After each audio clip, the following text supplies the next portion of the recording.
Beta make 'em come in Miam. Beta make 'em come into the light. Miam, I shall come. Islam, assalamu alaikum. Thank you very much for having me here today. And I am energetic and trust that I can impart some knowledge, help raise you from a dead level to a living perpendicular. So when you're looking down, you're looking at the purpose point of the square. All right, real raising. All right.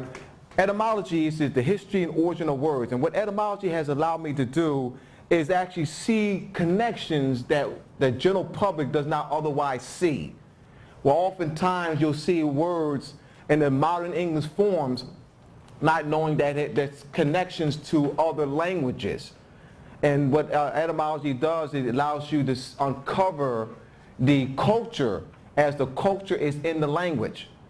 And so through studying different symbolisms, I actually be able to make the connection. And by what I did was, by studying various symbols, I saw a greater puzzle. Just looking at them individually, begin to see how they're all connected as one great puzzle. And then that became unfolding by looking at the words that are connected. For example, the word Solomon is one word. And I'll break that down, the etymology of the word Solomon, and you'll see that once you understand the etymology, you begin to see the culture and what it really truly means, what it denotes, what it points to, what it refers to, what it signifies. What I want to do is put this in a broader perspective. Masonry in a broader perspective. European Masons, the trustees of the Moorish government. What you see here is my book cover, Moorish and Masonry, which is scheduled to be released in the fall. And I have here the proper orientation. And what you often see, particularly on your holiday, July 4th, the helical rising of Sirius, you'll see oftentimes Europeans and as well as Asiatics wearing t-shirts, but not with this. They wear t-shirts with the Star-Spangled Banner superimposed over the port of the Moorish land. So what I want to do with this book cover is present the proper orientation.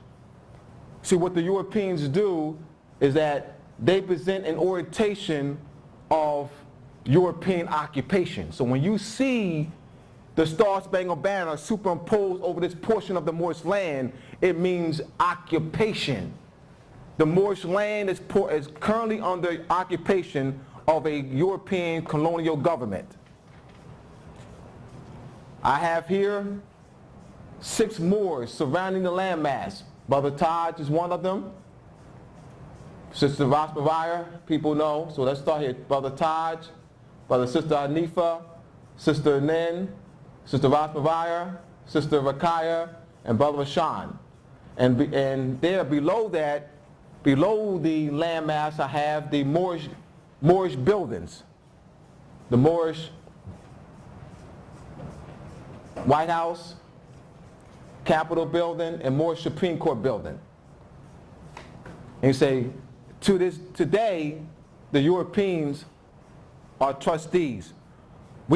On the back of the Federal Reserve note, just putting this in the proper perspective, on the back of the Federal Reserve note, and we want to have one, you could take out a OneNote. A OneNote, we've been conditioned to call a OneNote a $1 bill. There's no such instrument. No one in this world can show me a $1 bill. No one in this world can show me, can produce into any evidence a $1 bill. Go to the etymology of the word. Dollar, coming from the word Jacomstal, which is a place in Bohemia where the silver was mined. So you have staller, dollar, taler, modern English, dollar, silver coin. So this doesn't look like a silver coin to me. Now, a note is a commercial instrument. a commercial, a piece of paper. This is a note. So you have dollar bill, commercial paper, dollar, silver coin. So this can't be a coin and paper at the same time. It's just once you understand what the words are. So I did that so that because I told you to put out a one note. So now you know what a one note is. This is a one note. This is an instrument of debt. Does not represent wealth, it represents debt. And they transferred the debt onto the public. So they took the gold and silver out of circulation, and through military power, 1933, the Gold Act in 1933, those who were refused to give up their money, gold coins, their gold coins were confiscated, and you refused to give it up, you were arrested. That's the Gold Act of 1933. All right, so this was put into circulation through military act, through color of law. And this is not money. All right, so that's just so we're getting a proper orientation of what this is. On the back of this one note, you have symbolically laid out Moorish history. Here you have the transfer of the Moorish government. We, the Moors, transfer the Moorish government into the hands of the Europeans. What people are not aware of is that Moors, on this landmass, you have what's called the diplomatic relations between the Moors, Moroccan Empire, and the European powers. Treaties, tribute treaties between France and Morocco, Netherlands and Morocco, England and Morocco, dating back to the 1500s.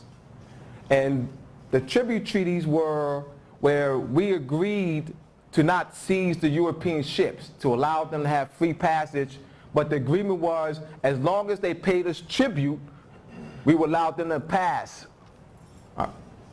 Oftentimes we violated the treaties with the Moors and seized the ships anyway, and also seized Europeans and held Europeans in ransom by the hundreds of thousands. And we demanded gold, silver, porcelain plates, silver spoons. And this is the history that's been covered up. So that history of Europeans being held in servitude by the Moors and we demanding high ransom is not taught in these public schools. What is taught is that Moors were transported by over 10 million on ships from what is now known as Africa to the Americas. That is a false history, but that false history was put in place to cover up the fact that we are aboriginal indigenous to this land. So what we did was we transferred, to preserve the Moorish government, we transferred it into the hands of European Masons. Masonry for the Europeans is the preservation, have here, the preservation of the Moorish government. So they're actually preserving our government, and they are the trustees of our Moorish government. These are European Masons. Now, Masonry is also the preservation of the ancient knowledge of astronomy and geometry. Moors and Masonry, the restoration of Moorish land, the Moorish government, and the Moorish sovereignty. Masonry, the preparation to run the Moorish government. In order to run the Moorish government, you must understand Masonry. You must be taught Masonry in the true sense of Masonry, in its ancient sense of Masonry, that being astronomy, geometry, measurements, structure of government, because understanding, there's a phrase in the Declaration of Independence, nature's law and the laws of nature. Understanding that nature's law, the cycles of cyclical cycles, the cycles of planets and cycles of stars, and how they have an effect, the star alignments. All right? Moving right along. So I'm going to get more detail, but I just wanted to set this right. And also below, as you see here, I have some European Masons. Who are these imposters? they are the custodials of the Moorish government. All right, just moving on right along. Can I have someone erase this for me, please? Thank you. Just erase it lightly. Just do it lightly. Thank you.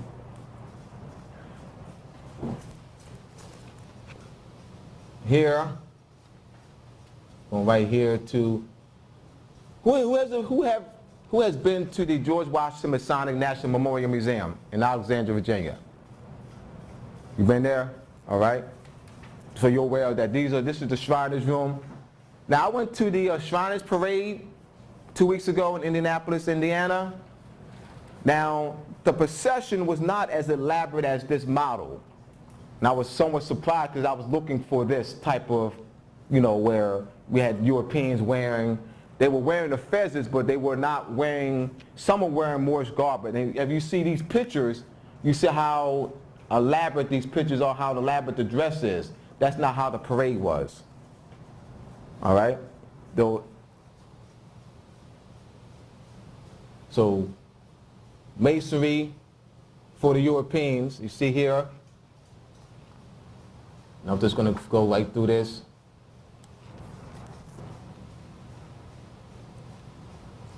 See how elaborate this is? This is the model of the parade in the Shriners Room. Right? Moving right along here.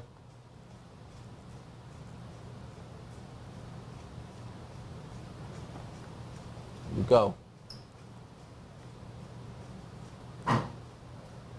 So y'all can get a feel, for those who haven't been, can see how elaborate this parade is. And this parade is that the Europeans are celebrating. They have this parade annually in different states. And this parade is the celebration of the defeat of the Moors in their own land. And they've classified the Moors as Negro, colored, and black in the United States Census Bureau. And so we know a lot of us know Moors, a lot of Moors, but they think they're black people. They operate on a call Linnaeus, Francois Bernard, Johann Friedrich Blumenbach, birthright still in paradigm. Carl Linnaeus was the one who came up with the official classification in 1752 of classifying the human family based on 4 phenotypes. It was Francois Bernard in the 1600s, 1680s. Carl Linnaeus in 1750s. Johann Friedrich Blumenbach in the 1790s. And they were the ones who, based on 4 constructs, classified the human family based on skin tone. We're familiar with that, right? Cranial size, phenotype, and hair texture. So when we're familiar with skin tone, all right, this classification. So this is a birthright stealing paradigm which has been implemented throughout the world. So Moors who are classified in the United States Census Bureau are the only people who have no concept of nationality. The only people on the planet that think that identity is based on complexion. But that paradigm was set to steal our birthright, because that takes us outside the constitutional fold of government. So you have these European Masons who have this annual parade, the Shriners, European Shriners who have this annual parade, and there was mostly Europeans there. In fact, it was a few Mexicans in the parade, just a handful, and 2 branded Moors were in the parade, but for the most part it was Europeans. And there were 2 brothers sitting on the sideline not too far from where I was standing, and they had the Shriners jacket on, but they were not in the parade. They were sitting on the sidelines watching the parade as I was. Now, so move on. So this here represents, this annual parade is the celebration of their defeat of the Moors. So putting this in perspective of this parade. Now, also, the Shriners used the structure of the Moorish government as the structure of their organization. So they adopted, or in preserving, once again, Masonry for the Europeans is the preservation of the Moorish government. As the Moorish government was transferred into the hands, they're custodials or trustees of the Moorish government. So in the shrine, they have what's called the imperial divan. If you're not understanding history, you think that the imperial divan originated with the shrine, not knowing that it's actually the structure of the Moorish government. Let's talk.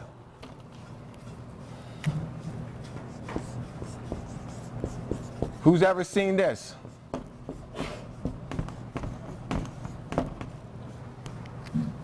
That's the structure, that's a Moorish council. This is a Moorish, here Moroccan, / Moorish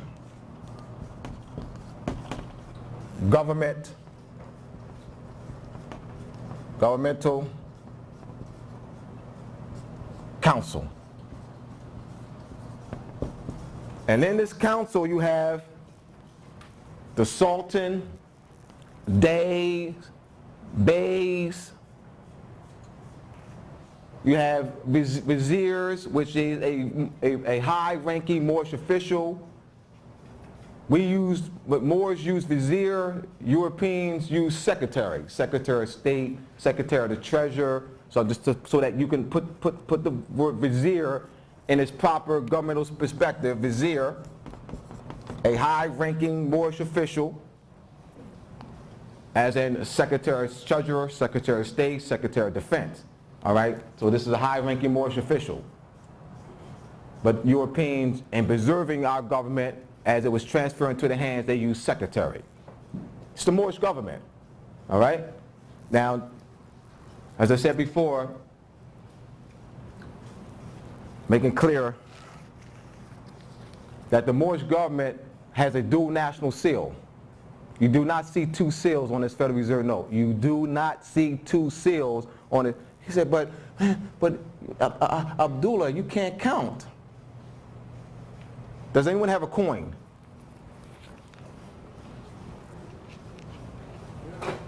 He said, but I was taught to count in school, and I see 1, 2. All right, you have a coin. Doesn't matter what it is. All right? How many coins do I have? How many sides does it have? 1 coin, right? 1 government with what? 2 sides. So the proper way of displaying it is on a coin, but the word 1 is between it. Now you know that it's 1. 1 government with 2 sides. Now when the Europeans display the Great Seal, they refer to the Great Seal as the Great Seal pyramid in the form of a government seal as the reverse. And they refer to the eagle as the obverse. But that's distortion. That's a corruption. This is the obverse.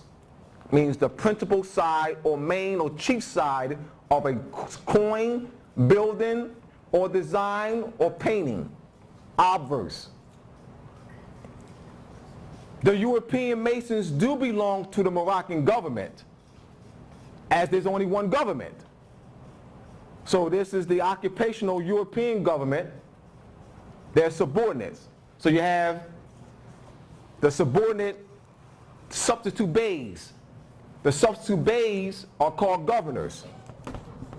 So the substitute beys use the title governor, but they're substitute beys. So going back to the Moorish landmass again, putting this in proper perspective. All right, how am I doing, y'all? All right, so here you see this land. So you have the children learn when they see this landmass, this part of the Moorish territory. They see European colony names, colonial names on it. New Jersey, North Carolina, South Carolina, California, Mississippi, so forth. So the children are groomed into European colonial thinking. The children are taught that the names of the land masses are on the maps. So they say, well, I was born in New Jersey and California, I'm going to North Carolina. That's not the name of the lands. Those are European colonies that are operating portions of the Moorish territory. And they have a substitute bay. So each European colony has a substitute bay that governs a portion of the Moorish territory. All right? And they're called governors. But they're substitute bays. Keep in mind, there's a connection. The connection is that we transfer the government into their hands. They are operating your government. They're not operating some European government that came from England and France and Germany, all right? And now you have this. No, they took over. We transferred their hands. So to preserve the Moorish government, to preserve this ancient science of astronomy and cosmology and geometry, we transfer it into their hands. So they are trustees, and they know this very well. They have an obligation to you, but they classify you as Negro, color, black. So as long as you're classified as Negro, color, black, there's no obligation because you're outside the civilized order. There's no obligation. The Treaty of Peace and Friendship between Moroccan Empire and the United States, 1786, signed by His Imperial Majesty, which is the imperial potentate, which is the sovereign grand commander, which is the royal monarch.